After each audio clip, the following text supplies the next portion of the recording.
you don't have to pay somebody to publish your book. You can go to the folks to do it. You can go on Create Space on Amazon and get the same exact product that when you pay these folks. You are the living evidence of not having limits to what God can do with your life, no matter how busy it is. And then the last question is, did Amber plan everything?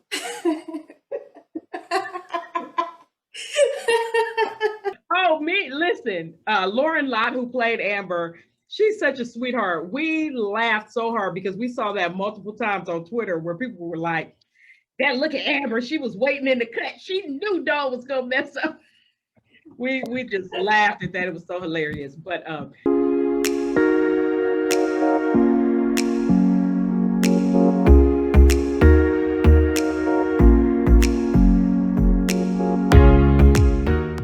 Thank you everyone for joining. I've forgotten our intro. Hi everyone, welcome back to Delight. We have another video today. We are so excited to have Melissa, Jessica, Candice, and some other people in the background, but also our guest, who is Tiffany Warren. You may know her from the story of Favorite Son that you've seen on BET these days. So we are taking some good tips and good nuggets. So as always, you can subscribe to our channel, you can follow us at delight.intl, and as always, we don't know where this conversation will go, but we'll have fun with it. So I'll pass it on to Melissa Jackson, who is a book writer, she's a prayer warrior, she's an entrepreneur, event planner, everything in one, a fashion designer, all that you need. So You make me blush. So Melissa, go ahead, take it over. Hey everyone, I'm so excited about tonight. We have been anticipating this moment since we have watched Favorite Son. We have just been in the comments, in the group me's, in IG chats, all types of stuff, talking and buzzing about this movie. But we are so honored to have Miss Tiffany Warren with us. She is just a phenomenal playwright. She is an author. She has movies out. She has a ton of novels that you can check out on Amazon. Tiffany will want you to share where we can purchase more of your books. And she just has a plethora resume of just great stuff. And so we are just so honored. Like, we were just like, okay, God, can we do this? Can we get her? We are so excited. So I'm going to do my best not to allow my excitement to be too much. But we are just going to jump in with Miss Tiffany on today. So hello. Hi, thank you guys for having me. I'm super excited too. So. Yes. So Tiffany, can you tell us a little bit about where you are from? Like, where are you located? Well, right now I live in the DMV, but I am originally from Ohio. I grew up in Cleveland, Ohio. Uh-huh. And I have been in Maryland for about 6 years. Oh, wow. Yeah, so I'm just all over. I lived in Texas for 10 years. So I just, I'm all over the United States. Okay. Yes. I love it. And when you said Texas, I lit up because I'm like, I want to go to Texas so bad. Yes. I really like Texas, and I miss Texas. I miss living there.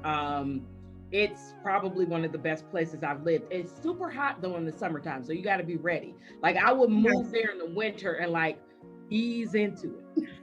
But yes. So speaking of Texas, like, what about Texas? Did Texas ever inspire you to write any of your books or anything that you've ever written? Like, where did that inspiration come from in Texas? Absolutely. So The Favorite Son, you guys know, is based in Dallas. I actually wrote that book when I lived in Dallas. I was a member of the Potter's House with T.D. Jakes as the pastor.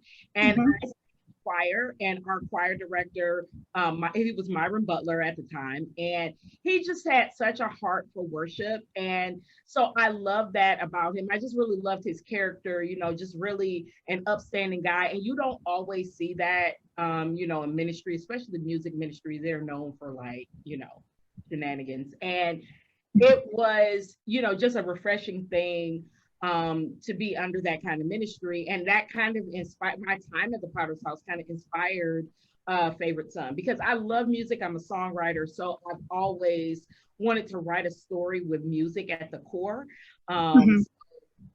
We had a really good choir rehearsal one Saturday, and I went home and started writing Favorite Son. So wow. I don't know if everybody knows that backstory, but yeah. Wow.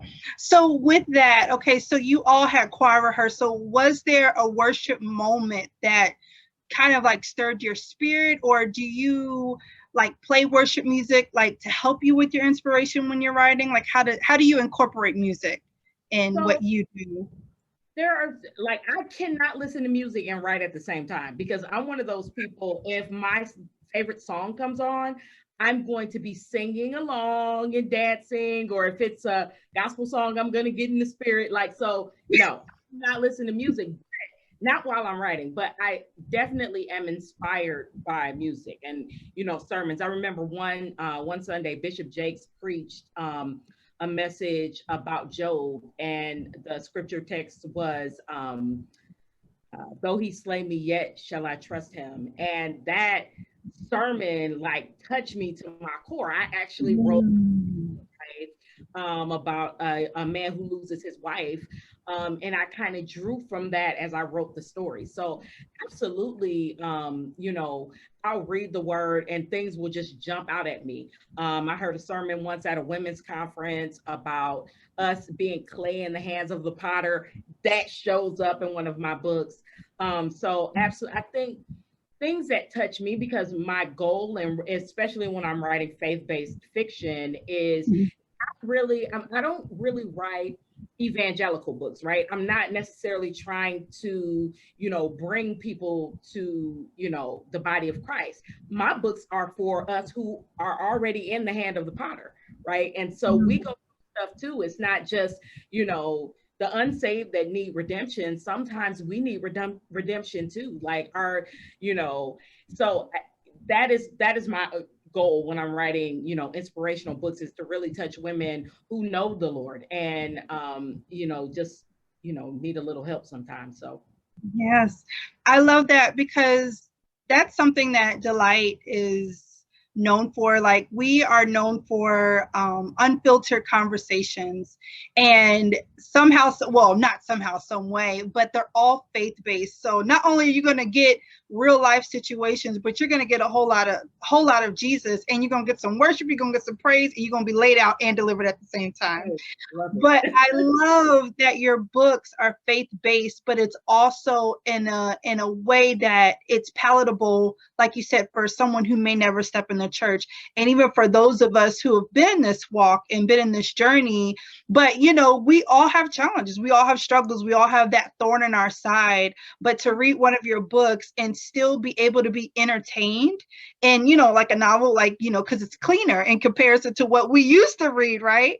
But it still gives us that oomph that we need. That is so good. That is so good.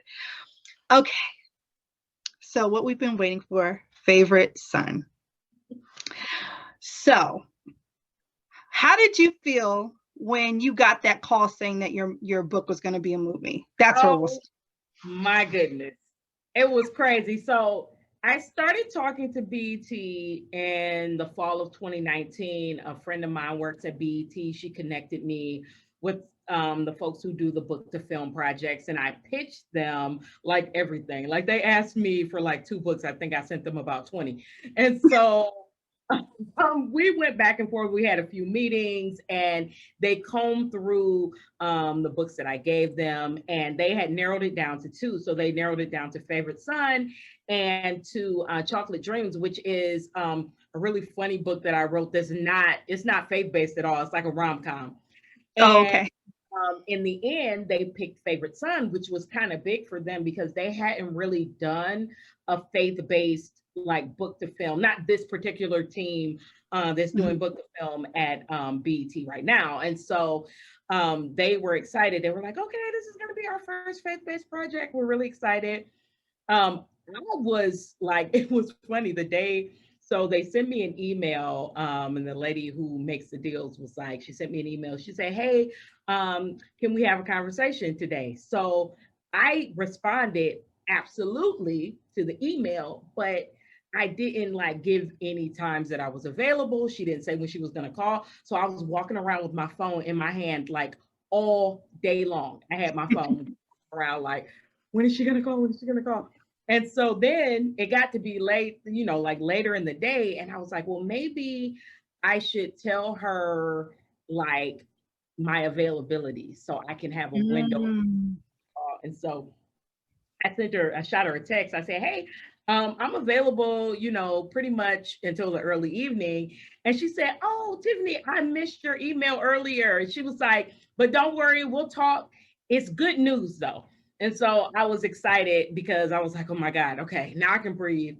And everything really happened quickly after that. So I signed the deal in July because I was just about to go on a trip in July, and the movie filmed over December and January. So December of 2020 and January 2021, and it was out in May. So it happened so fast.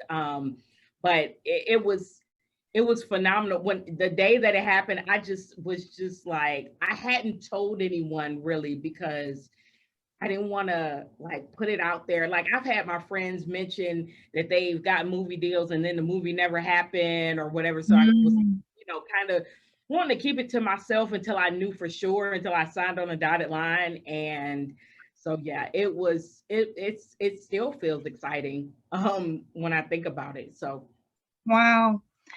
So did you ever pray for what you see now? And if so, like, do you recall like praying it years ago? Was it recently, or it just got surprised you? So I will tell you guys, when I first launched out in writing, I got my first book deal in 2003. And so I'm a mother of 5. And in 2003, I had just, I actually got my book deal when I was pregnant with my son, who was number 4. And the book came out in 2005, right after I had my 5th baby.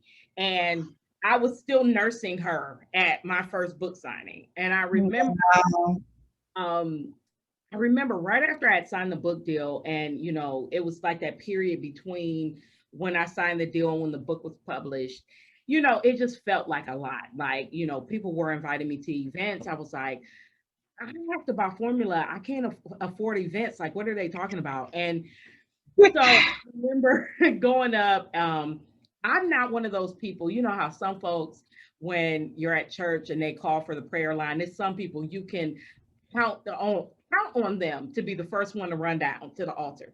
I'm not that person. Like I, pray in my secret place, okay, in my closet at home. Like that is private time with me and God. Like I'm not an outward. I'm an introvert, so I'm not like, I don't really like people looking at me. Like I'm not about to walk down the aisle. This is my house. Really going through, just some uncertainty and really feeling overwhelmed with all these babies. Like my children are stair step. And so like every other year I was pregnant and I was 30 years old with 5 kids. And of course my husband is a support, but in church, he worked. So my friend comes up to me in my seat and she walks me down to the altar. And the elder was just like, well, how would you like me to pray? And I was like, well, I honestly don't know. I don't know what I need to pray. And so he interceded on my behalf. Elder Brown was his name. And he did not really know me well. Like I was, I said I'm an introvert. I didn't really talk to people that much. I was known as Sister Brent, which Brent is my husband's name. So, he prayed, he said, Lord, just show your daughter that she is more than these children's mother. So much for me because nobody really knew about the book deal. Nobody really knew about even my writing. Like even when I first started telling people that I wrote books, they assumed that I write children's books because I had so many kids. Like, oh, Mother Hubbard must be writing kids books, huh? But you know, it was so that prayer just meant a lot to me because it kind of articulated what I was feeling in that moment. So Mhm. yeah, I think if there's any defining prayer that I've had over the course of my career, it was that one. And that was at the very beginning of it. And, you know, I've had, you know, folks prophesy to me about even before they knew that I had a book deal. Like this, you know how you know sometimes when the prophet is a prophet lie, you know, but this Yes. Yes. before I had even told anybody about the book deal, and I had this prophetess in the middle, you know, a very high service, and she was just like, she was like, I don't know how, but I just the spirit is telling me that you are going to minister to thousands of women, and you know, of course. People in their hearing of it were like, "What? Like she don't even really speak to nobody. How she finna profit? Minister to thousands of women." But it's just Mhm. funny how God works. Like he has a ministry for you no matter what your personality is, or no matter, you know, what. There's a call on your life, no matter who you are. So it's just there's been a Yeah. whole lot that's happened over the course of my career, but those things happened at the very beginning. And I Mm. really think they helped kind of chart the path as I went forward. I love that. And I love, there's so many layers to what you just said. But I kind of want to pinpoint on, I love how the minister had, I guess the minister, the deacon, elder, prayed the prayer about showing you that you're more than just a mother.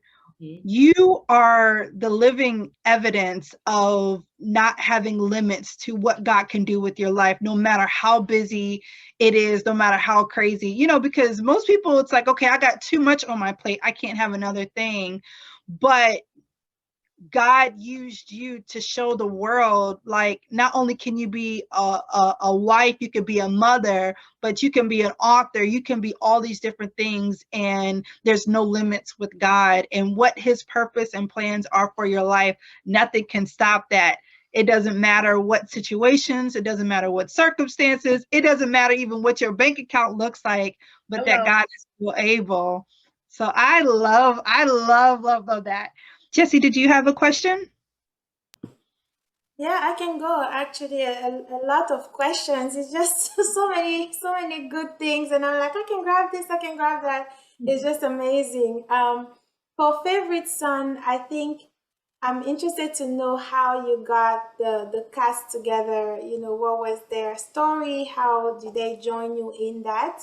Um, and then another, 'cause there's a lot of questions, but another question is for those of us who want to kind of pitch stories or write stories for film, how did you make sure that the values that you had in the book were reflected in the movie? Because we all know how Hollywood and things are. So, how do you maintain this even in that entertainment world and maintain that integrity, kind of? And then the last question is, did Amber plan everything?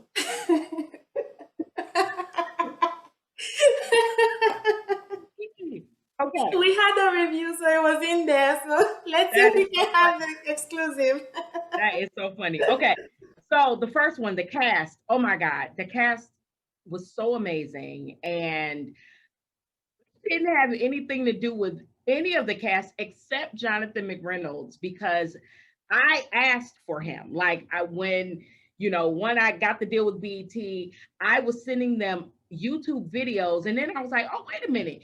Jonathan McReynolds is on Sunday Best. They already know him. Like he's already in like the BET family. So can we have him?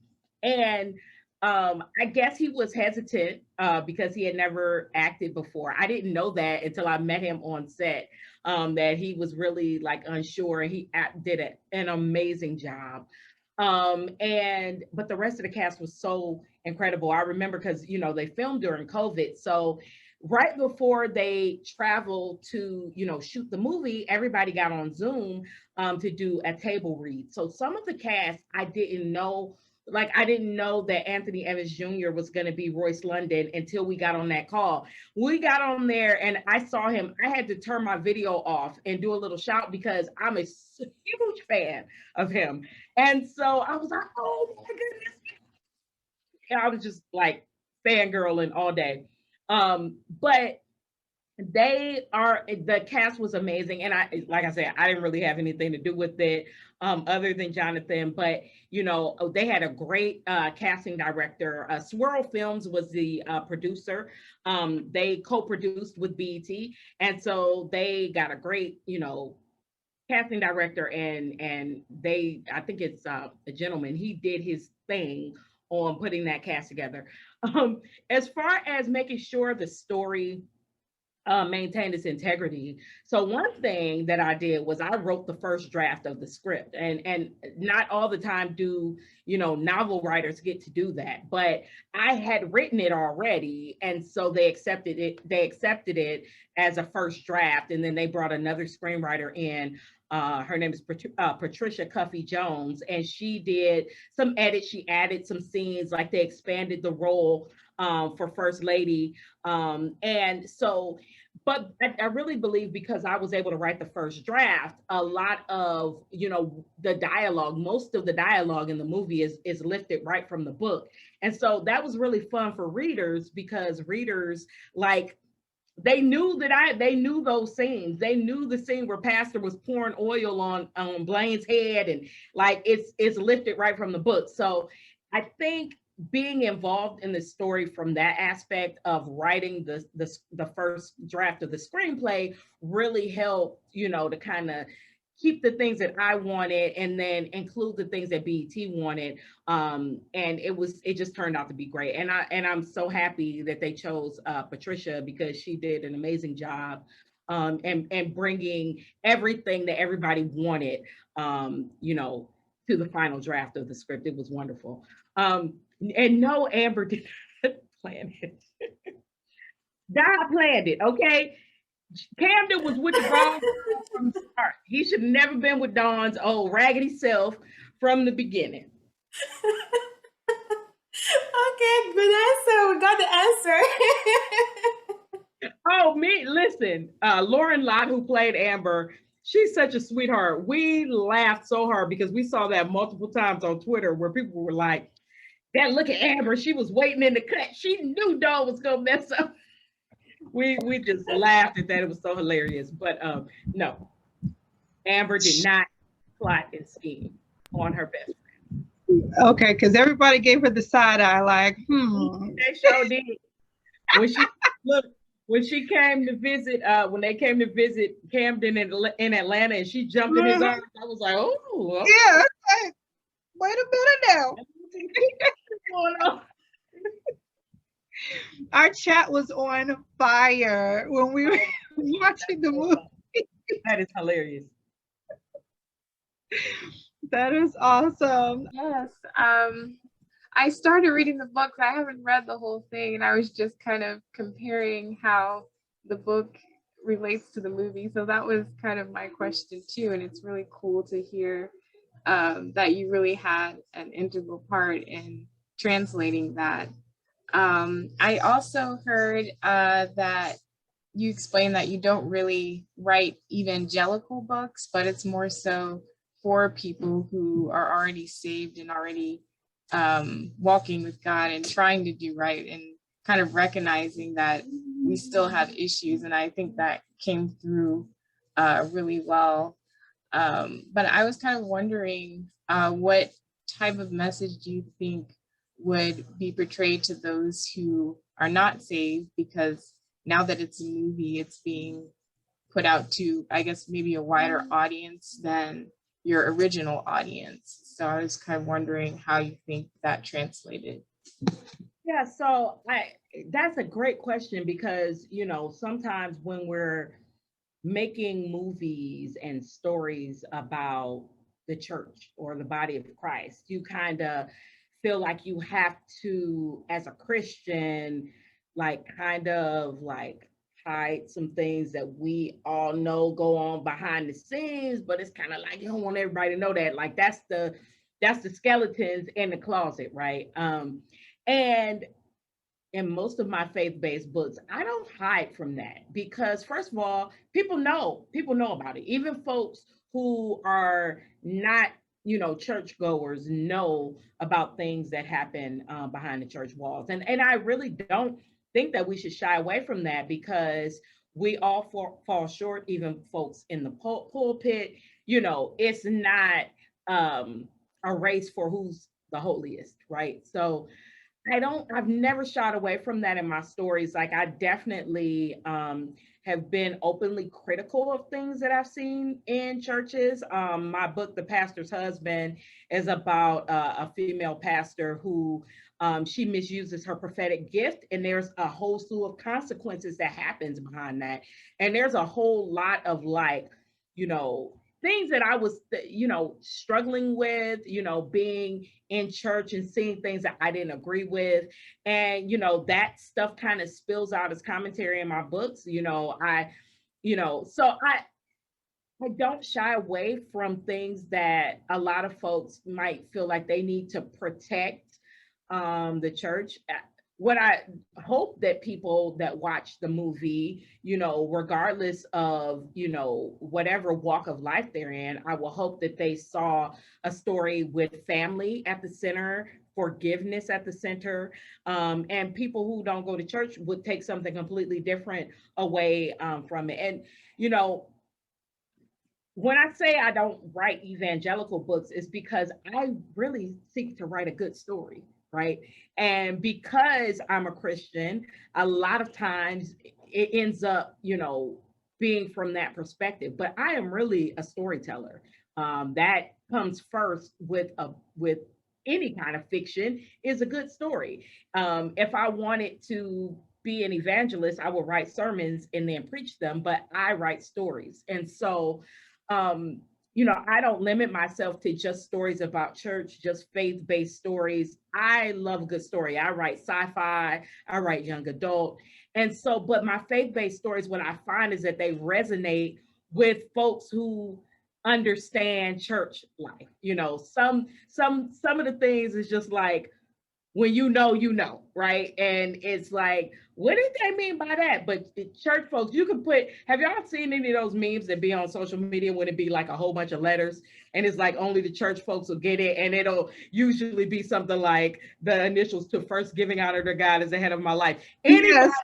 who has ever been to any type of Black people church, I don't care what Yes. knows what that means. And so it's like, some of the when it's not necessarily, the goal is not to like, you know, evangelize. The goal for fiction story, the first goal should be to entertain. It's fiction, it's a story. So that's what I mean by that. But I love when I get emails from folks that are like testimonies. Like I get them all the time and I love it because it's like either somebody was going through something that, something in the book really spoke to them, or they've seen that kind of thing and they were happy that, I didn't shy away from it. It's funny in the book, everybody who's read Favorite Son, like they were waiting for when the pastor was going to meet his demise. Spoiler alert, okay? And so they loved, that actually happened because, sometimes when you adapt a book to film, some of the major plot points change a little bit. But no, Pastor still got his smite from the hand of God, the finger of God. That's what I called it. But they did, BET wanted to give him some redemption. I didn't redeem him at all in the book. I just slew him in the midst of his sin. But they let him have some redemption. And I was okay with that. I was kind of like that. I feel like Camden might have needed that. He might have needed it to hear his father admit, that he was not the best father, and that, how much he loved Camden. So I really do like that they changed that piece of it because, I was just like, pastor's a reprobate. Kill him, smite. Go right from heaven. Come on down. That is too funny.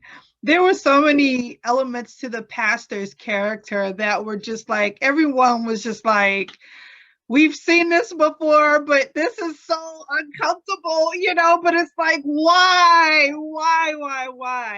Mhm.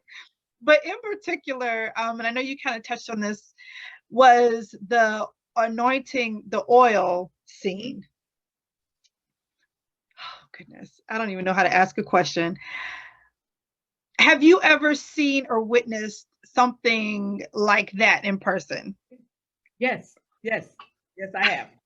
I've seen it multiple times. Oh my goodness. It was like, it was one of those things that I like how you said that instead of like avoiding the, you know, the uncomfortability, like you pressed in, and like that was one of those moments, and it was so authentic and so transparent because you could just feel like, oh, like just stop, you know, how you just like want to run from the audience and like, okay, like this is not going to happen, this is not working, let's do this in private, let's try this again, you know, kind of thing. But I thought that that scene was portrayed very, very well, and it was just like, you know, because we see things like that, and it's like, what do you do?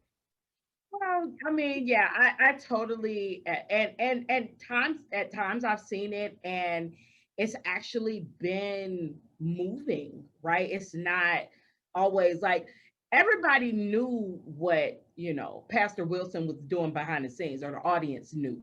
Like us Mhm. at home watching the movie, we knew who he was, but his congregation didn't know that side of him, right? So his congregation would have received that differently than us watching it at home. His congregation, they had watched Blaine and Camden grow up. They were sons of the ministry. Like this would have been a very high praise service for them. And Mhm. not knowing what that they pastor was had a whole mistress and had bourbon in his office and everything else. They didn't know that. All they Yeah. knew was that this was the angel of their church. This was the man of God that they entrusted with their spiritual growth. And so that's the dichotomy of it all. Like we're watching it from home from a different vantage point than the folks sitting in the pews, watching. And so that's the same thing in real life. Like, Yeah. are many folks in church that have no clue about their pastor's shortcomings. I mean, and why would Yeah. they? And they don't have those thoughts like, oh my God, I need to. Ooh, this is they're looking at that and it's touching them. It's like, oh my God, like this is amazing. This is God's purpose unfolding.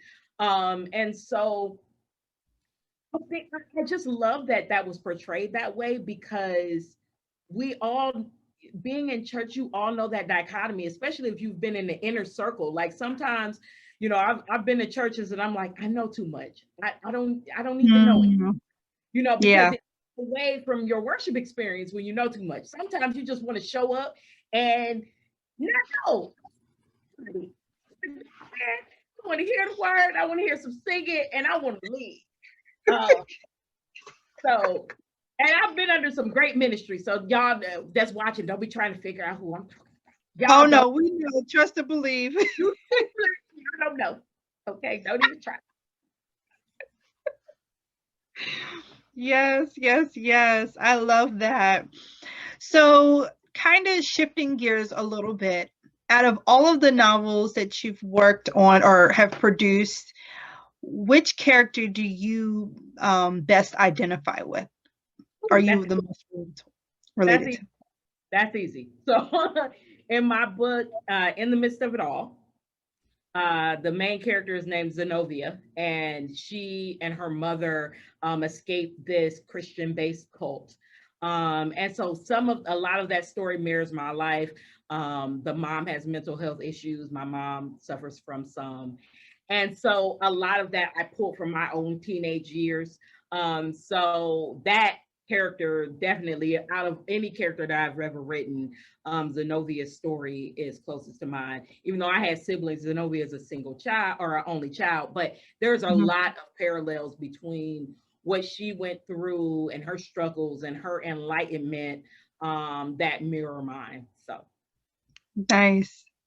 So you are a mother of five. Are there any of you, like any of your children that are inspired to become a writer or to work in media of some sort? So my oldest daughter is a singer. My son is about to start going to college for theater.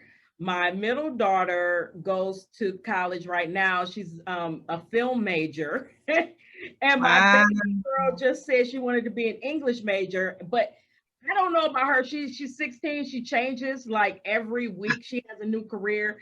So like a couple weeks ago, it was psychiatry. Now she said she's an English major, but she loves to read, so I'm not surprised at that.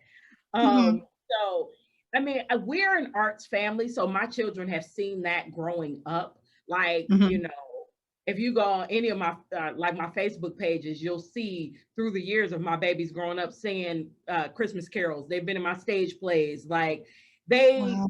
you know, I used to have an event every year called a Faith and Fiction Retreat, where I would bring together authors who wrote faith-based books, and we would just, bring readers and authors together. It was a fun event, but my kids had to go every year because we do stuff as a family. So they were the staff for Faith and Fiction Retreat. They were putting together the program books and the bags and all of that. So this is kind of I definitely say we're an arts family. My husband loves to act. He's been in my stage plays and he is the producer. So we do all of this together. So I, fully hope to see my children, kind of walking in that and taking it a step further, because that would just be kind of like everything coming to fruition. I would love for my film major daughter to produce one of something that I wrote, starring my son, with my oldest daughter writing the soundtrack. Like, I would love that. I would love it. So, Keep it all in the family. yeah, the family business. Yes. I love it. I see. Oh, Jesse said it will happen. Yeah. Amen. Yes, it will. So I see that Candace has raised her hand. Candace, feel free to jump in and ask your question or your comment. I've thoroughly been enjoying this chat. I've been cracking up over here at all of it. Is amazing. But congratulations on your film. I know that's exciting. I have a question though. You said that not only did you write the first draft for the script, and I know you just said that you do plays, you write screenplay, you write plays, and then you're of course you're an author. What is your process? Does it vary from project to project, or do you have a set process that you follow consistently when you're writing? So for stage plays, I really didn't have a process for my stage plays because the two stage plays that I wrote in Dallas, well, I wrote the first one, was an adaptation of What a Sister Should Do in Cleveland, and then The Replacement Wife was in Dallas. I didn't at that time. I just knew we wanted to do plays, and I didn't really have a process per se. I was just winging it, and thank God they were actually good.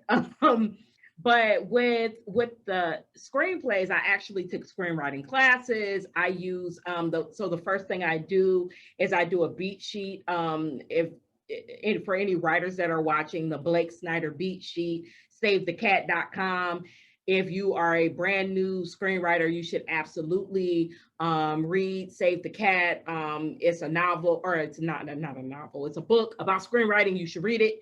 Um, so I write a beat sheet, then I do my scene list, then I write a treatment, and then I start on the screenplay. So there is a very specific process to that. And one of my screenwriting classes, the instructor was like novels kind of unfold as you write them. And I outline my novels, but they certainly do unfold. Like my novels always veer away from the outline because it just kind of like the story opens up as you're going.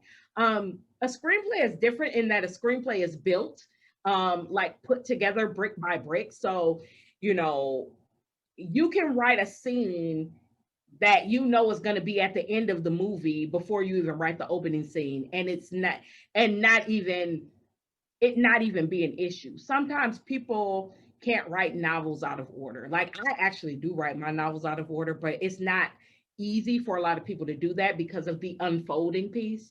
So I do have a set process. I definitely am. I didn't used to when I was younger. I didn't used to be a fan of outlining. I like to just, I was a pantser. I would sit down and pantser means you are flying by the seat of your pants. That's how I used to write.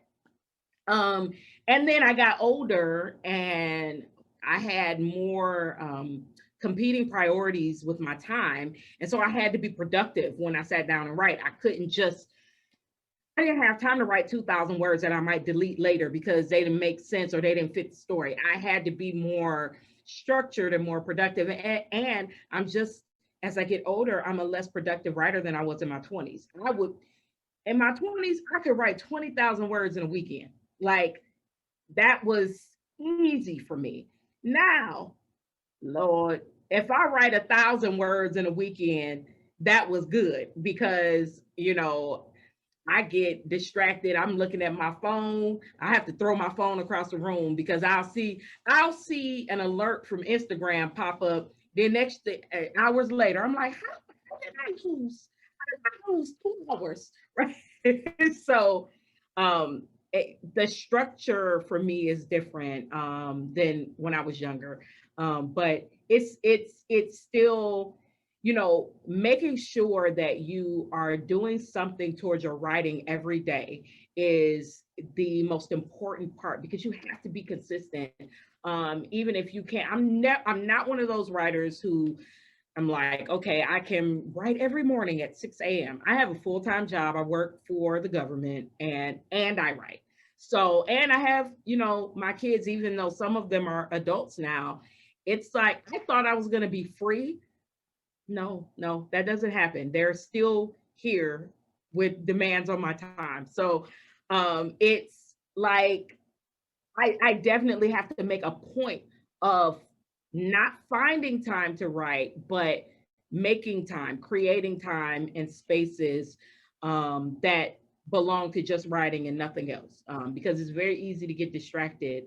Um, but having an outline helps, having a synopsis helps, knowing where the story is going helps with novels and with the screenplay. So yeah, there are so many craft books out here that you can read on, the processes for writing screenplays, the processes for writing a book. I I can recommend my favorites, like my best book, craft book for novel writing is On Writing by Stephen King. It's so good. The first half of it is kind of like autobiographical. So he's talking about his life and how he started off and the things that happened in his life that impacted his writing. And then the second half is straight up craft, like the tools that you need in your writing toolbox. So I always recommend that book because it changed my writing life. So that's a really good one. And like I said, Save the Cat by Blake Snyder. It is my screenwriting Bible. I go to that book for everything to help me get through my outlining and my structuring of all of my screenplays. So in writing your novels, the author side of you, when you first got started, like, did you self-publish or did you find a publishing company? And if so, how do you vet who's for real or who's all cap? Like, Okay. all the slang, the cap, they on cap. Who, Great question. Prophet lying or prophesying, right? Which one is? How do you vet that? Because even if you're a faith-based writer, and just because it has Christian on it doesn't mean that they're gonna treat you in the godly fashion. So, how did you navigate that? So I did not self-publish in the beginning. I went the traditional route. I got a literary agent. Well, I got the literary agent later, but I sent out the query letters. This was the late 90s when I was getting my book deal. So they, folks weren't even taking query letters via email. Like you still had to print out your letter with your synopsis and the first 3 chapters. And I would go to the post office with these packages and spend all this money shipping packages and anything just to get this little rejection letter back talking about they wasn't interested. So this was, you know, back in the 90s when, you know, that was the process. Now it is, I really worry about, you know, aspiring authors because there are so many scammers out here and they can look legit. Like they go on social media and it looks real shiny. And first rule of thumb, if you have to pay anything, if you have to pay anything, it is not a real publisher where you're going to earn royalties in any of that. They're making their money from your money that you paid them upfront. They don't care if you sell a book. They do not care. I promise you that because they've already made their money. They have, and I'm not saying that they're not legitimately going to produce a book, right? But they don't care if you sell these books. So when you get a book deal, it's between you and a publisher are coming together to try to make sure that book is a success. And so the publishing house is going to have distribution and they're going to, you know, push your novel. And mind you, there's not a whole lot of money in publishing. So, you know, there may not be a whole lot done by the publisher, but the publisher is doing something, right? The publisher is getting a professional looking book cover. They're paying for editing of your book. They're paying for the typesetting. You're not paying anything. If you come to them with a story and they think that, you know, and not just a story, even if it's nonfiction, you come to them with an idea and they think that their reader base would want it, they're going to sign a deal with you where they pay you a book advance. That is traditional publishing. Anything outside of that, you don't need because you don't have to pay somebody to publish your book. You can go to the folks to do it. You can go on Create Space on Amazon and get the same exact product that when you pay these folks, they're talking about, oh, publish your Christian book for $1,000. I've seen these ads and it really riles me up because I know that folks have stories, they have these books that they want to write and they think they're going to be life-changing for someone. And no one's ever going to get to see the book because you will spend your $1,000. You'll have maybe 20 copies of your book and the 20 folks that's going to have those books is your friends and family. And it's not the same thing. Now you can independently publish your book and you can have a platform and you can have the same thing and not have to have paid somebody $1,000. Invest that $1,000 into learning about how to independently publish your book. There, you can get the books printed yourself. You can, you know, buy stock art and get your own book covers done. You can use Canva. There is Canva is an app that everybody uses now for book covers. And lots of independent. You know, there are programs, computer programs. I'm trying to think of the one everybody uses. I'm drawing a blank, but there's a program where people typeset their books and you pay for the tools and you may only spend $1,000 getting yourself set up. And then you can publish multiple books with everything that you've bought. Now, what I will say is invest in a good editor. If you are going to independently publish, ask around. If you read somebody's book that was published and the editing was great, ask them, who did your editing? Like, I will not hire a person to do any type of book things without a reference or a referral. Like, I need to know somebody else who paid you and got good work. But that's the easiest way to tell if it's, you know, do I have to pay you something? Because a real traditional publisher is not going to require you. A traditional publisher that's going to push your book in front of, you know, booksellers, because you're going to push the book in front of readers. Publishers push it in front of booksellers. They're not going to require any money from you up front.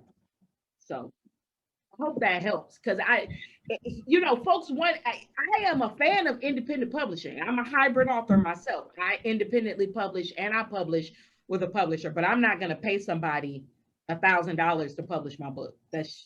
I'm just not doing it. No, that's really good because I mean, like you say, if you're new, you're bright eyed, you're starry eyed, and you just know I've got this amazing book and it's going to change the world.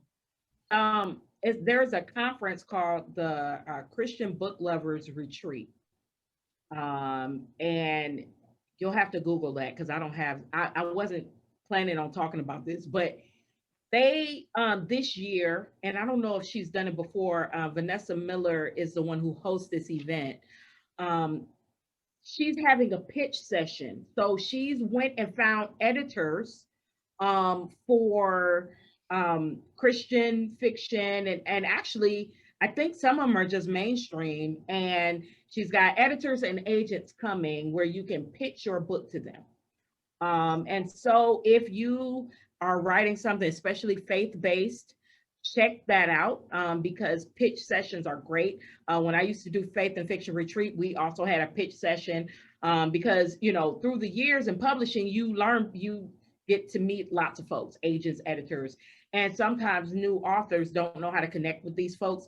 The best way to connect with them is at conferences. So there are so many you know, there's romance conferences, there's sci-fi conferences, there's lots of conferences for the kind of book that you would want to write. And the folks that come there are the ones who publish those kind of books. So if you write faith-based, check out Christian Book Lovers Retreat because they are having a pitch session for authors this year. And, you know, you might just walk away with a book deal.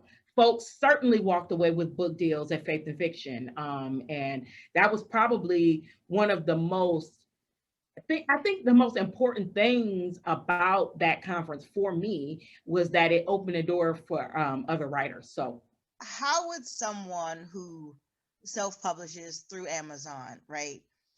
How do they then get those said books on the shelves of like Walmart or Target or Barnes and Nobles? So the way you get distribution is through a publisher who has distribution. So Amazon distributes their hardback books or their paperback books in their stores. Like they have some storefront locations for Amazon books. I don't know if they, I don't know what their distribution looks like to other bookstores per se. Now, what I will say is there's not a lot of bricks and mortar stores anyway with book selling anymore. Like that's been one of the downfalls of being in publishing over the past 10 years is watching the bookstores, you know, fold. So when we talk about Amazon, in the same breath, you're like, well, Amazon came along and then Borders closed and most of the Barnes and Nobles closed and Walden Books closed and all the independent mom and pop bookstores closed. So it's like a two sides of a coin with Amazon. Like you're, you know, definitely have opportunities with Amazon, but at the same time, I've definitely seen, you know, less places for my books to be on shelves, you know, over the past 10 years. But, you know, there are the big six publishers, I think, what Penguin, Random House, Harper Collins, Simon and Schuster, Hachette. What's actually the big five now? Hachette. If you want to see your book in stores, that's who you should be pitching. You should follow their editors on social media, see where they're going to be, see, and you'll need an agent, you know, unless you meet these folks at an event. Open up the acknowledgments of your favorite author's book. This is how I got my first literary agent. I opened up the book to see who represented authors that I felt, you know, were similar to me.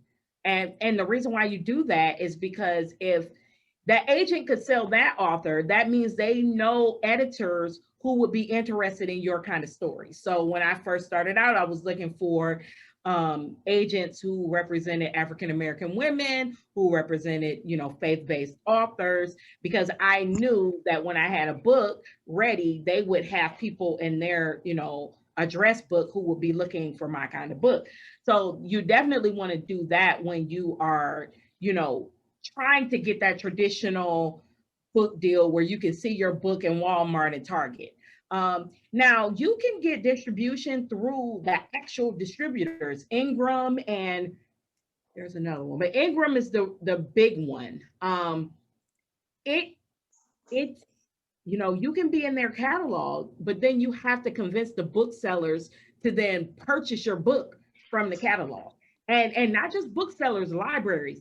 Please don't sleep on libraries. Libraries are the most consistent source of sales ever. Like, libraries buy your books and libraries pay full price. Libraries do not get discounts. Like, I remember when Walmart really got into the book selling game.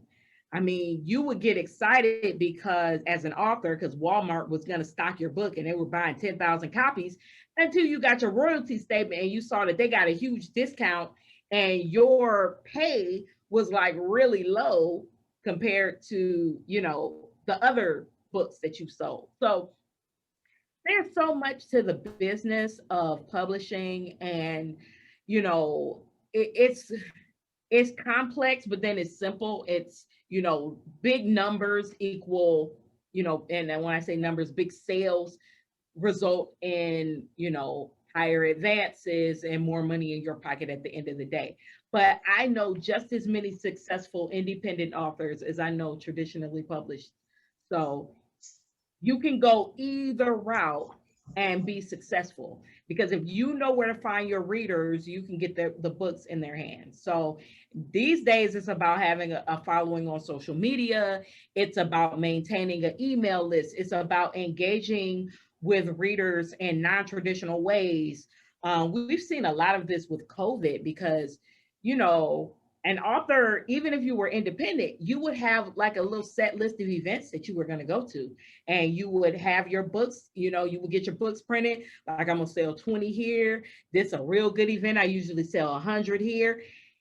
2020 got rid of all of that. And so folks had to be very creative about how they were going to get books in readers' hands. And so, you know, at the end of the day, the author is the one to get those books to readers.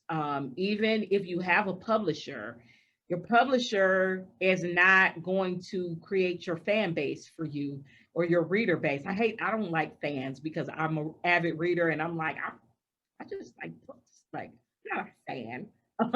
But, you know, your book, writing good books is going to build that reader base for you. So, it's sometimes folks, you see, oh, this author got their first book deal and it was $1 million book deal contract and came with the movie deal. Like, that does not happen for like 99.9% of new authors. Okay. And look, God can do anything he want to do. So I'm not saying that's not going to be anybody's story. But what I'm saying is you also have to be prepared for a slow burn, which is what I've seen over the course of my career, and a lot of folks I know. It just takes time to build that readership, and you build you build your readership one reader at a time, and by writing books that they're going to tell other people about, and then they're going to come back and look for your next book.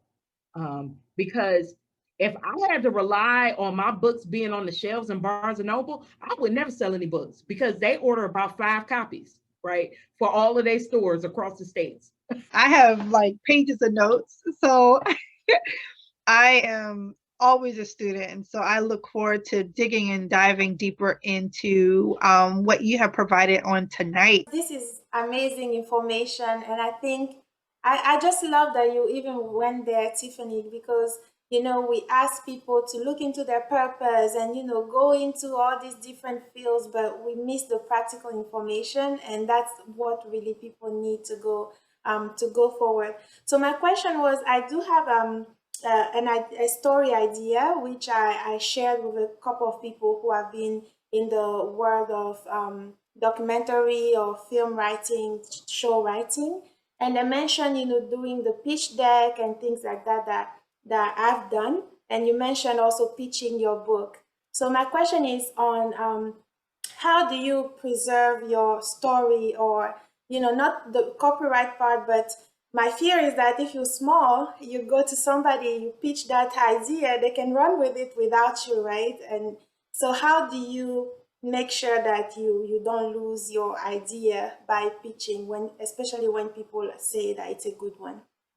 So the really the way you do that is by only pitching to reputable folks. I mean, that's really the long and short of it, because agents who are established and editors at major publishing houses, they're not going to steal your idea. And not because they're just the best humans on the planet. It just doesn't make any sense. There's so many stories out here to be told, and there's so many writers. And so there are lots of stories, but then there's only a few categories of stories, right? Like there's, oh, a husband and a wife getting a divorce. It's a story about divorce. There's so many different takes on stories, but it doesn't really make sense to steal your story idea when they are bombarded by story ideas, right? I wouldn't, I can't say that about less reputable people. And that's why I say, look to see who published your favorite author. Like those 5 publishing houses, they're the big ones, but they're not the only ones. Like there are so many, mid-sized publishers that like I published probably the last, I don't know, 15 or so books that I've written, because I write young adult as well, with Kensington, and they're not one of the major publishers, but they are legit. So, there's a lot of legitimate publishers out here that they're just not going to steal your story because it doesn't make legal sense to do that. Now, there are a lot of unscrupulous people out here that I would not say that about, right? So I'd say you protect yourself, one, by copywriting your work. That's the easy thing, right? Definitely, if you write a story, you inherently have the copyright. Like, you don't have to file for the copyright paperwork to own the copyright on your book, because it's inherently yours when you've written it. You've created it, it's yours. Copyright Tiffany Warren, I wrote this. But getting the paperwork just protects you in that, if someone does steal your story, you can say, I did it first. Okay. As far as, pitching to movie producers and networks like BT, Lifetime, Hallmark, they're not going to look at your work unless you have signed a release form and have an agent, right? Period. The release form protects you and them, right? Because they might have a story already in the hopper. Like I've been pitching a TV adaptation of my first book. And it's about 4 women who are in a prayer group at church. I mean, they could already have a project in the works about 4 women that go to the same church. So if I didn't sign that release form when I got ready to pitch them, I could potentially say, pitch that to such and such network, and now they got a show called The Prayer Sisters. They stole my idea.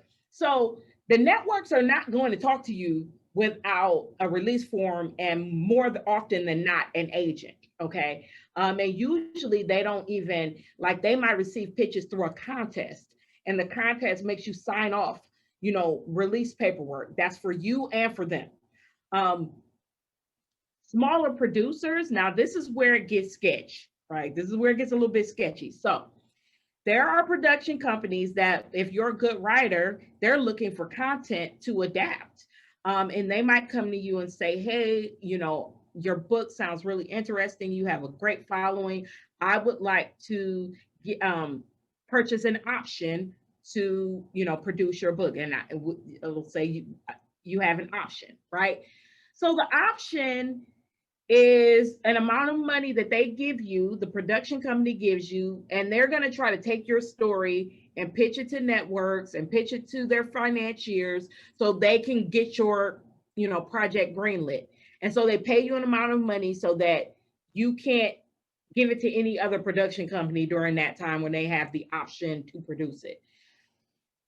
The issue with that is that you have to be careful, because some producers are trying to use your story to give themselves credibility. So they might pay you $1,000 to say, I would like to purchase an option. And so you take the $1,000 check and like, oh, I got an option from a movie producer. That movie producer don't have two nickels to rub together, nor any network contacts. But because you have a good story, now they're going to pitch your story to try to get, credibility. That's a tough spot. Sometimes, if you know the person, you guys can work together and say, okay, I'm a new author, you a new producer, let's do this thing together. Okay. If that's not the case, and you never heard of this person from Adam, there are ways to validate whether a producer is at least legitimately producing films. Like, go to, there's a website called IMDb. I like igloo, M like Mary, D like dog, B like boy.com, IMDb. And just type the production company's name in. And it'll show you their entire filmography. And so their list of movies that they've done. If they've done movies with networks where you would like to see your movie done, go ahead, do it, see what happens. That was so good and so powerful and so many layers. Like I said, I got notes. I hope y'all have notes. And if not, we can watch this again and again and again. I am just elated. I'm still excited and I'm hyped because you have dropped so many nuggets and so many gems for us to now take hold and run with. And so I'm just so grateful for you joining us on this day. We are going to have a part 2 to get more in like relationships and to get some more advice.